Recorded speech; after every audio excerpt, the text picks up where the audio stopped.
एक आदमी ने बहुत ही खूबसूरत लड़की से शादी की। शादी के बाद दोनों की ज़िंदगी बहुत प्यार से गुजर रही थी। वह उसे बहुत चाहता था और उसकी खूबसूरती की हमेशा तारीफ़ किया करता था। लेकिन कुछ महीनों के बाद लड़की चर्म रोग से ग्रसित हो गई और धीरे धीरे उसकी खूबसूरती जाने लगी। खुद को इस तरह देख उसके मन में डर समाने लगा कि यदि वह खूबसूरत न होकर बदसूरत हो गई तो उसका पति उससे नफ़रत करने लगेगा और वह उसकी नफ़रत बर्दाश्त नहीं कर पाएगी। इसी बीच एक दिन पति को किसी काम से शहर से बाहर जाना पड़ा। काम ख़त्म कर जब वह वापस घर आया तो उसका एक्सीडेंट हो गया।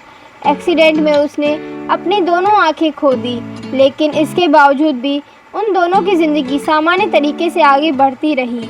समय गुजरता रहा और वह अपने चर्म रोग के कारण लड़की ने अपनी खूबसूरती पूरी तरह गंवा दी।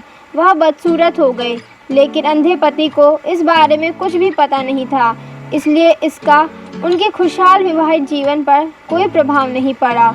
वह उसे उसी तरह प्यार करता रहा। एक दिन उस लड़की की मौत हो गई। पति अब अकेला हो गया था। वह बहुत दुखी था।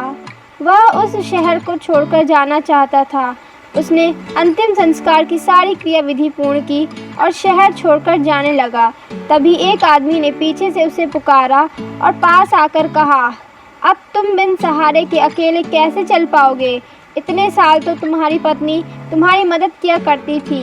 पति ने जवाब दिया, दोस्त, मैं अंधा नहीं हूँ।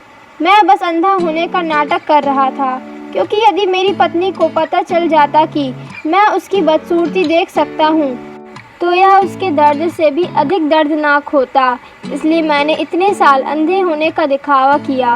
वह बहुत अच्छी पत्नी थी। मैं बस उसे खुश रखना चाहता था। इस कहानी से हमें यह शिक्षा मिलती है कि खुश रहने के लिए हमें भी एक दूसरे की कमियों के प्रति आंखें बंद कर लेनी चाहिए और उन कमियों को नज़रअंदाज कर देना चाहिए।